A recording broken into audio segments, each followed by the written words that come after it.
Chers frères et sœurs bien-aimés du Christ, dans les évangiles, Jésus n'appelle que deux entités par le terme de Satan. C'est bien sûr le démon, Satan lui-même, mais aussi Saint Pierre, comme dans la péricope que nous venons d'entendre, passe derrière moi Satan. Jésus y va fort. Et il a ses raisons. C'est pour mieux parler de la croix et insister sur le fait qu'elle est centrale et incontournable. Et c'est en fait la suite de l'évangile de dimanche dernier, où Jésus avait d'abord loué Saint Pierre pour sa réponse à sa question, ayant professé sa foi en la divinité du Christ. Alors quel retournement! Nos grands élans généreux comme Pierre, à nous aussi, ne doivent pas nous faire oublier la croix du Christ. Voyons comment. D'abord, parce qu'il faut prendre sa croix comme le Christ, donc en offrant sa vie, en se donnant, et ce, de manière habituelle, quotidienne, presque banale, dans une forme de simple héroïsme ordinaire. D'abord la croix, parce que nous devons faire comme le Christ. Chers amis, l'humanité, l'Église et chacun de nous, nous sommes complices du démon, nous sommes comme Satan quand nous n'acceptons pas la croix, quand nous la refusons. C'est dire, et c'est fondamental, c'est le cœur de notre foi chrétienne. La croix du Christ, c'est là que nous sommes sauvés et rachetés. C'est là que sont notre rédemption et notre salut, et rien d'autre. Beaucoup de faux chrétiens, ou d'autres philosophies ou religions, comme l'islam ou le New Age, rejettent explicitement la croix du Christ, n'acceptent pas que Jésus soit mort sur la croix. C'est texto dans le Coran, et c'est très clair dans toutes les spiritualités tendances et à la mode, centrées sur le bien-être individuel, le développement personnel, l'épanouissement et le confort, rejetant toute forme de don de soi et prenant le nombrilisme, et au final rejetant le salut donné par la croix du Christ. Comme le dit saint Paul, nous prêchons un Messie crucifié, scandale pour les Juifs et folie pour les païens. C'est-à-dire pour tous ceux qui n'y voient pas notre salut.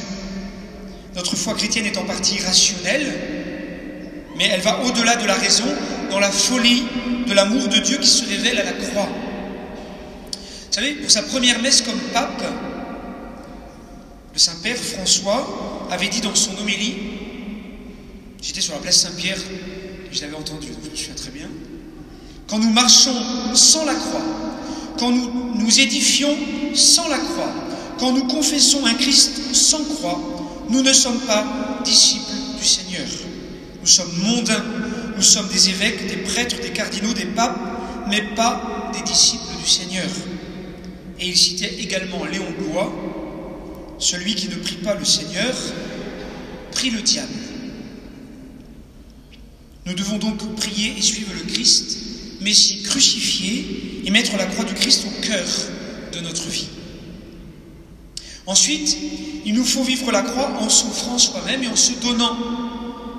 Saint Paul nous invite à présenter notre corps à Dieu en sacrifice vivant. C'est là le culte véritable, dit-il. Chers amis, c'est là le sens profond de la messe. Il y a eu beaucoup d'erreurs d'interprétation après le Concile Vatican II dans la compréhension de la participation active des fidèles. Celui qui en parle le premier de cette participation, c'est Saint Pie X, au début du XXe siècle, quand il commence des réformes liturgiques comme la possibilité de la communion fréquente. Mais beaucoup ont cru, à la fin des années 60 et après, que pour participer activement à la messe, il fallait faire des choses, et que si on ne faisait rien, on ne participait pas. Profonde erreur.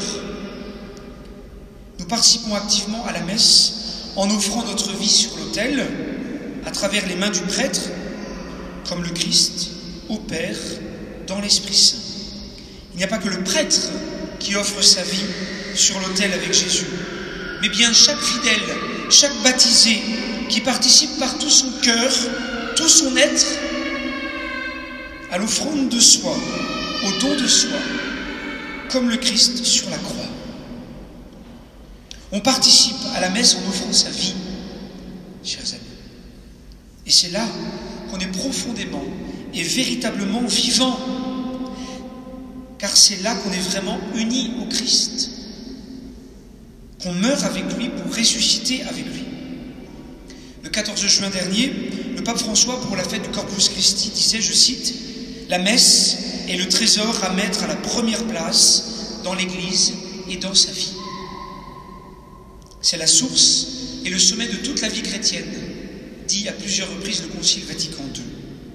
Notre vie prend tout son sens, chers amis, toute sa profondeur, quand elle devient un sacrifice d'action de grâce, une offrande d'action de grâce, offerte à Dieu par et dans le Christ, crucifié et ressuscité.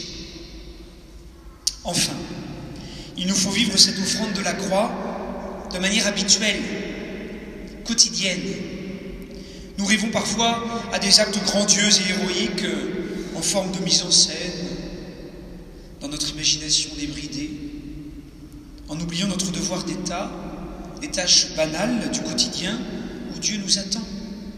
C'est dans les petites fidélités de chaque jour, faites avec joie et amour, de manière désintéressée, en les offrant en sacrifice à Dieu, qu'est notre chemin de sainteté, de manière humble et cachée, avec foi et amour. Alors je m'arrête là pour passer la parole à Robert Lamoureux. C'est bien la première fois que je cite Robert Lamoureux dans une homélie. Sa poésie, Éloge de la fatigue, est un petit bijou de bon sens qui valorise cette bonne fatigue, conséquence d'une vie donnée par amour, dans le service et le désintéressement. Celle de nos anciens, aux vies données, qui ont travaillé comme personne, parce qu'ils ne pensaient pas d'abord à eux-mêmes, mais aux autres. Le sens du devoir, le sens de l'honneur, le sens de l'effort et du travail bien fait. La vraie et bonne fatigue du quotidien, de la croix, quand la vie est vraiment donnée comme le Christ par amour. Voici, chers frères et sœurs, l'éloge de la fatigue. Vous me dites, monsieur, que j'ai mauvaise mine, qu'avec cette vie que je mène, je me ruine, que l'on ne gagne rien à trop se prodiguer. Vous me dites enfin que je suis fatigué. Oui, je suis fatigué, monsieur, et je m'en flatte. J'ai tout de fatigué, la voix, le cœur, la rate. Je m'endors épuisé, je me réveille là. Mais grâce à Dieu, monsieur, je ne m'en soucie pas. Ou quand je m'en soucie, je me ridiculise. La fatigue, souvent, n'est qu'une vantardise. On n'est jamais aussi fatigué qu'on le croit, et quand cela serait, n'en a-t-on pas le droit? Je ne vous parle pas des sombres lassitudes qu'on a lorsque le corps harassé d'habitude n'a plus pour se mouvoir que de pâles horizons, lorsqu'on a fait de soi son unique horizon, lorsqu'on n'a rien à perdre, à vaincre ou à défendre. Cette fatigue-là est mauvaise à entendre. Elle fait le front lourd, l'œil morne, le dos rond, et vous donne l'aspect d'un vivant moribond. Mais se sentir plié sous le poids formidable des vies dont un beau jour on s'est fait responsable, savoir qu'on a des joies ou des pleurs dans ses mains, savoir qu'on est l'outil, qu'on est le lendemain, savoir qu'on est le chef, savoir qu'on est la source, aider une existence à continuer sa course, et pour cela se battre à s'en user le cœur. Cette fatigue-là, monsieur, c'est du bonheur.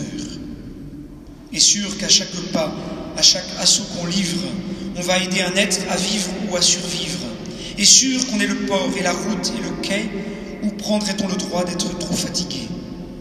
Ceux qui font de leur vie une belle aventure, marquant chaque victoire en creux sur la figure, et quand le malheur y vient y mettre un creux de plus, parmi tant d'autres creux, il passe inaperçu.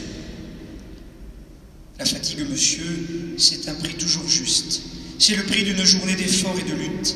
C'est le prix d'un labeur, d'un mur ou d'un exploit, non pas le prix qu'on paie, mais celui qu'on reçoit. C'est le prix d'un travail, d'une journée remplie. C'est la preuve, monsieur, qu'on marche avec la vie. Quand je rentre la nuit et que ma maison dort, j'écoute mes sommeils et là je me sens fort. Je me sens tout gonflé de mon humble souffrance et ma fatigue alors est une récompense. et vous me conseillez d'aller me reposer. Mais si j'acceptais là ce que vous me proposez, si j'abandonnais à votre douce intrigue, mais je mourrais, monsieur, tristement, de fatigue.